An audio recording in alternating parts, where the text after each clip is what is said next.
The Steam Deck 2 is here. Well, not technically, but in a lot of ways it kind of is. This is one of the most talked about handhelds of 2025, the brand new Lenovo Legion Go S running SteamOS. I am absolutely a console gamer, a PC gaming casual, if you will, and because of that, PC gaming handhelds have always frustrated me. Windows just sucks on a tiny handheld PC. I mean, don't get me wrong, I have kind of a weird obsession with them. I've got like 4 or 5 of them at really any given time, and especially between all the options that you have, the Steam Deck, the ROG Ally X, and the original Lenovo Legion Go running Windows, there are a ton of really great options out there, but full fat Windows on a tiny touchscreen makes everything way more difficult than it needs to be. But this new version of the Lenovo Legion Go S makes a bold move. It ditches Windows for SteamOS. So the question is, does this new OS make this handheld better or worse? And more importantly, is it worth your money? Let's find out.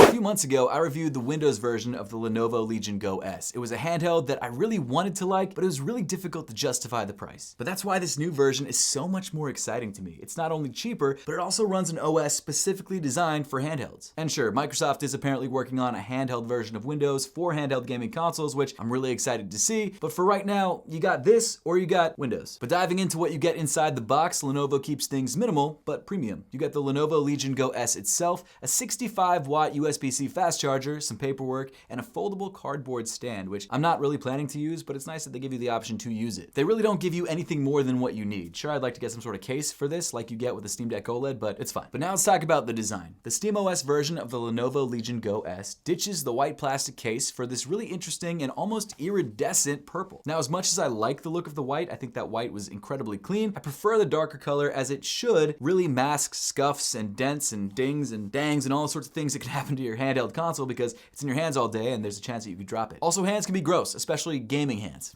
Not saying anything about gamers, just hands that are gaming tend to be grosser than non-gaming hands. They're sweaty, they've usually got food on them, at least I'm speaking from my own personal experience. I usually have food on them, and that gunk gets stuck in all the crevices around the handheld. So as much as I like the white, clean look, this is really the way to go. Now, since the shell design is exactly the same as the Windows version, just in a different color, you get the same excellent ergonomics. You get these super comfortable grips, still my favorite in-hand feel of any handheld, more so than the Steam Deck, definitely more than the Asus ROG Ally X, and I know the PlayStation Portal isn't really a gaming PC or a gaming handheld. I guess it is kind of a gaming handheld. I still like this better than that. Like the original version, you get the adjustable triggers, which are nice. I honestly don't use them that much, but it is nice to have for more serious gamers. And of course, you've got, in my opinion, one of the best selling points of the entire handheld, the huge 8-inch QHD Plus IPS screen. Now this screen runs at 2560 by 1600 with a 120 hertz refresh rate, which is amazing, especially when, you compare it to something like the Steam Deck OLED, which only has a 90 hertz refresh rate. Now sure, it's not an OLED display like the Steam Deck OLED, but it is still beautiful. You still get really rich colors, it's very vibrant, and it's very, very crisp and clear. Whether you're playing Cyberpunk or Dynasty Warriors or whatever game you're playing right now, or just scrolling through your Steam library, everything looks great. Plus with the 120 hertz, it's smooth, baby. It's great. As far as actual build quality, although this device is plastic like all of the other handheld devices that we've talked about on the channel, it still feels very, very sturdy. There's not really any give, and it feels very premium. Now, if you saw my video of the original Lenovo Legion Go S, the Windows version, my gripes had nothing to do with the design itself. It was purely the price and the OS. And I guess, well, there is one little design detail which we'll talk about in a second, but that wouldn't make me not buy the handheld. Compared to the Steam Deck OLED, it is a slightly taller console. It is ever so slightly thinner, at least when it comes to width, not by much though. And of course, the screen is bigger, which is great. However, it is thicker and it's definitely heavier. I wouldn't say it's unwieldy,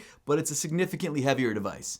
I do have to admit that matte OLED screen though, on the Steam Deck OLED, it looks great. It looks really good. Under the hood of the SteamOS version of the Lenovo Legion Go S, you've got AMD's new Z2 Go APU. I believe it's a custom Ryzen chip with 8 cores and 16 threads and RDNA 3 graphics. Now that is paired with 16 gigs of LPDDR5X RAM, which I know is half of the 32 gigabytes that you get in the Windows version, but that version is a full $160 more. And for those of you that don't know, the base Lenovo Legion Go S, the one that was sort of the big release a couple months ago, the one that I reviewed, has the same exact Z2 Go chip inside as this one. Now I've had this thing for the last almost week and I've been playing it like crazy, and games like Cyberpunk 2077 or Forza Horizon or Ratchet & Clank run really well at medium settings, and that's on either the performance or the balance modes. From what I found, you're looking at generally a pretty consistent 60 frames per second overall. Obviously that changes depending on the game or the mode or whatever, but that's generally what I was getting on most games. Now compared to the Windows version of this handheld, which I actually don't have with me anymore, but I have played that extensively and then I played this one, I do have to say that from my experience, games did seem to run more smoothly on the SteamOS version, presumably because they're more optimized for this OS. I mean, it's SteamOS, so just like with the Steam Deck, you have games that specifically say can run well on this handheld and games that are not fully optimized for this handheld, etc. So it's a very similar experience, almost exactly the same experience to what you get in the Steam Deck OLED if you're familiar with the Steam Deck at all. In terms of letting you know about compatibility, this is a more powerful device overall. Not to go on a tangent, but that's what I'm getting at. Now, it wasn't a night and day difference, but I did run into less overall problems and less crashes on this than the Windows version, even with the less RAM, like half the RAM. Now, getting into battery life, which doesn't seem to be too heavily affected by the SteamOS operating system versus a Windows operating system, at least from my own personal experience. It's also the same exact battery that you have in the Windows version. It's fine. It's not gonna blow your mind.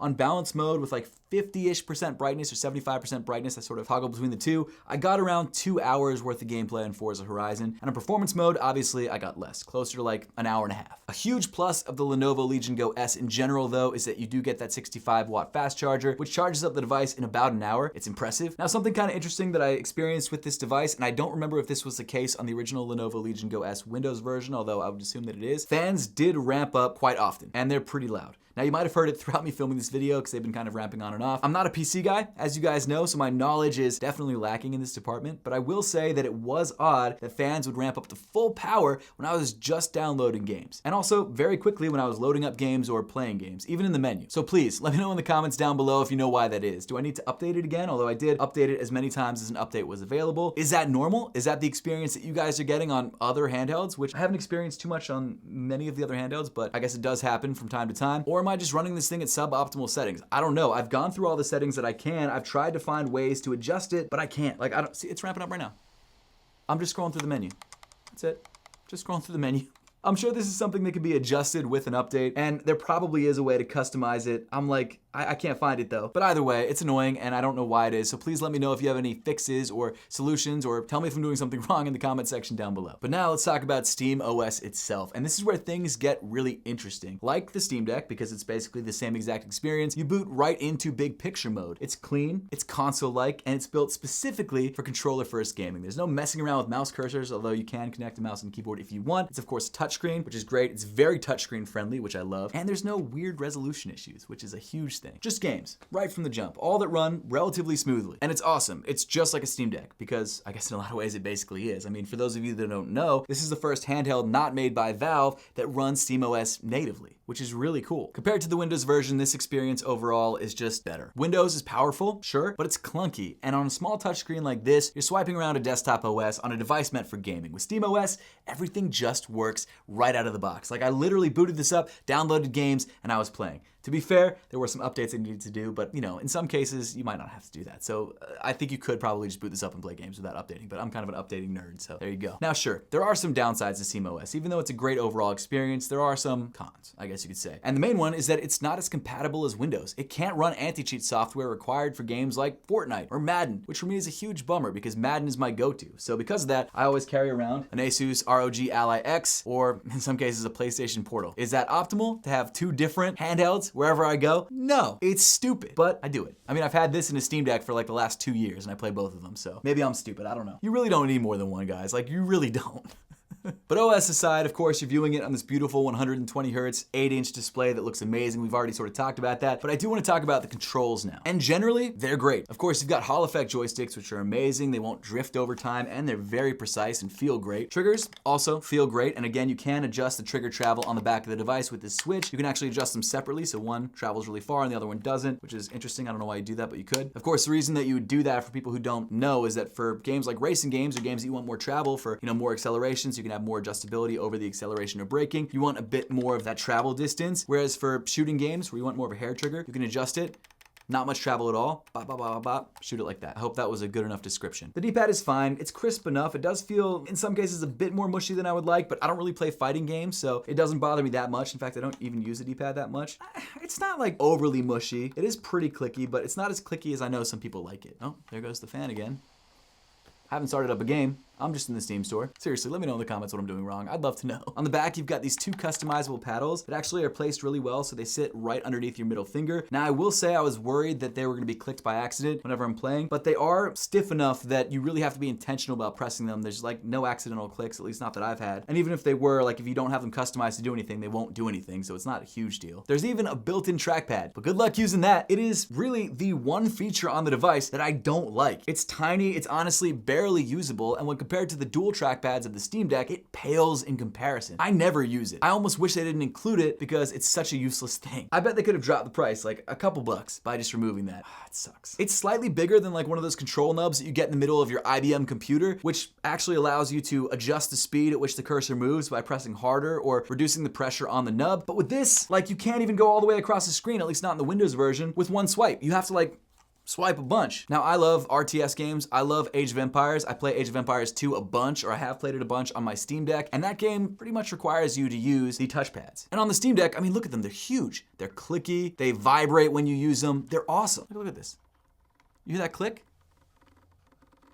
That click is from the touchpads. They're awesome. Super responsive, super useful. They're great. On this, nothing's even happening. Nothing is even happening. It sucks.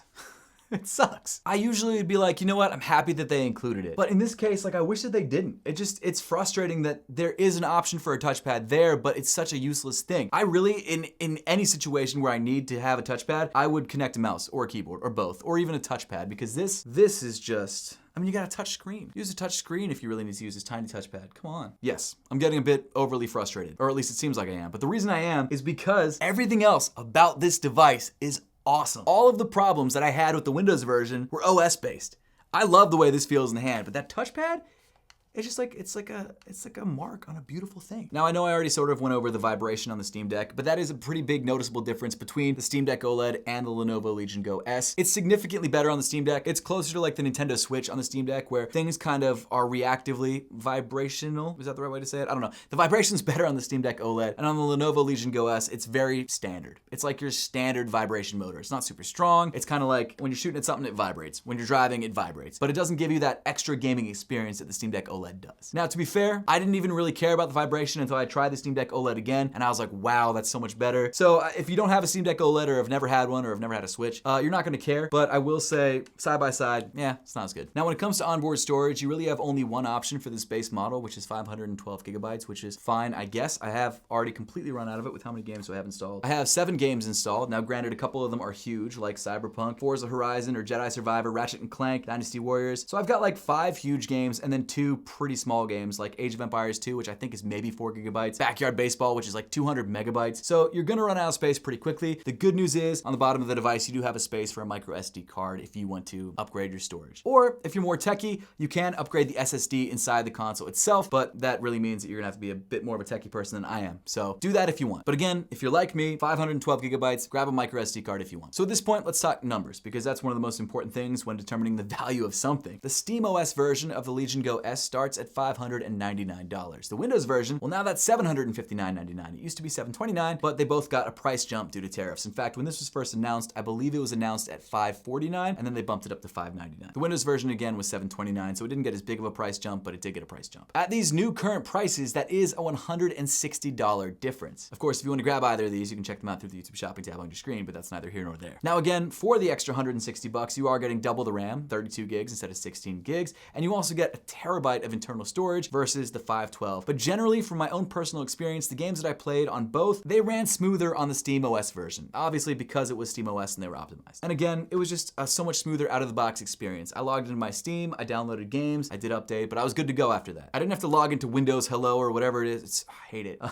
I was good to go. And then playing games on here, I just turn it on, play a game. Windows, I have to turn it on, log in. Sometimes the launcher doesn't launch for whatever reason. Again, I'm not very techie, so there's probably a way to fix that, but it just didn't always work. In fact, logging into Madden on the Ally X takes a minute. Like, I'm not talking like literally minute, it's probably more like 5 minutes. Even with the Asus launcher, I have to hope that it works. It doesn't always work first try, which is weird. Like, why doesn't it work first try? I don't know. Either way, it's just a so much smoother and easier experience on a SteamOS system than on a Windows OS system. If you're already bought into SteamOS, like you're gonna buy a SteamOS version no matter what, the Lenovo Legion Go S is a more powerful device than the Steam Deck. Now, the Steam Deck obviously has some benefits in that you can get an OLED version, it's a little bit cheaper, and you've got some touch controls that are better. But if power is the most important thing to you, you're gonna wanna look towards the Lenovo Legion Go S. That being said, Lenovo is set to launch another version of the Lenovo Legion Go S SteamOS in the very near future that's more powerful than this version. That version comes with a Z1 Extreme chip. It also comes with a terabyte of storage and 32 gigabytes of RAM. Now, of course, you can find that Z1 Extreme chip in consoles like the Ally X or even the old Lenovo Legion Go, the one that came out last year or 2 years ago at this point with the removable controllers, but we're not gonna talk about that. It is a significantly cheaper console. console, but it is a Windows console, and there are some issues with it, so we won't get into that, but you have options. Now, of course, more power does come at a higher price point. That device will come in at $829, so you are going to be spending $230 more on that than on this. But if you want like the top of the line version of this handheld, you got to go that way. Now, what's interesting is that Lenovo also has a Windows version of that same handheld with all the same specs, the Z1 Extreme, the 32 gigabytes of RAM, the 1 terabyte of storage, but it comes in at $899. Now, it's already available. It comes in white. Now, presumably the price increase from the $829 to $899 is because of the Windows licensing fees. At least that would be my only guess, because tech-wise, they're exactly the same. So I know things are complicated, but you've got options, is what I'm trying to say when it comes to SteamOS. And unless you absolutely need Windows for Game Pass or mods or play games that require anti-cheat, I personally think the SteamOS version just makes more sense. It's cheaper, it's more optimized, and it's more fun and easier to use, in my opinion. I think a lot of people agree with me on that. But wait, there's more, and it just muddies the water even more. SteamOS is now available to download and install on any handheld. So you can take something like your Lenovo Legion Go S that you already have, the Windows version, and install SteamOS on it. Now, unfortunately, if you do that, it will wipe Windows OS, which you can reinstall after that if you want to, but it's something to consider. And actually, right now, the Windows version of the Lenovo Legion Go S, the cheaper one, which was $759, it's actually now on sale on Best Buy for $599, the exact same price as this one. So you would get 32 gigabytes of RAM for the same price as this one, but you would have to install SteamOS. It's a trade-off, but you can get the same RAM for the same price if you're willing to put in a little bit of legwork. Again, I don't know if that sale is forever. It could just be for Memorial Day weekend, I guess, but either way, that is another option for you. This is all not super simple, unfortunately. Actually, also, I forgot to mention, that version also comes with 1 terabyte of storage. So you're getting 32 gigabytes of RAM and 1 terabyte of storage for the same price, but with Windows. So there you go. Or hey, if you already have another handheld, like an older one, like the Lenovo Legion Go, which still has the Z1 Extreme chip,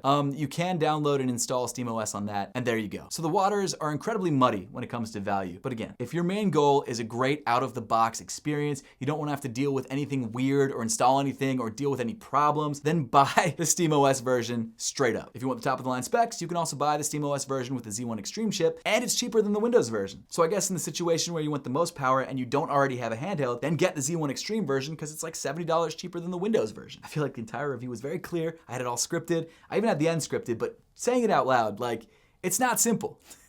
So I guess to make it simple, let's ask this question. Is the Lenovo Legion Go SteamOS, the $599 version, worth the price? For most people who just want a console-like experience, to be able to play games right out of the box and play most of their Steam library, then yes, absolutely. It's powerful, portable, it's more affordable, and it's a much, much better out-of-the-box experience and user experience than the Windows version. If you are a Steam-first gamer and you want the best handheld experience in 2025, I kind of say this is it. More so than the Steam OLED. As much as I love the Steam Deck OLED, the only thing that it has over this is better touchpads, an OLED screen in some cases, and it's a little bit lighter. But that's it. The screen's bigger on this, the ergonomics are better on this, it's more powerful. It's hard to get that over this. The top-of-the-line version of that is a bit cheaper, and yes, you do get 1 terabyte of storage, but I still think this is a way to go. And I gotta be honest, you can't really go wrong either way, but I will be dropping a full in-depth comparison of both of these handhelds in the very near future, so please stay tuned, please hit that subscribe button, and hey, if you made it this far in the video, let me know what your go-to handheld is in the comment section down below. Is it a SteamOS handheld? Is it a Windows handheld? Which one are you grabbing, or which one do you have? Let me know all those thoughts again in the comment section down below. As always, thank you so much for watching, and I will see you all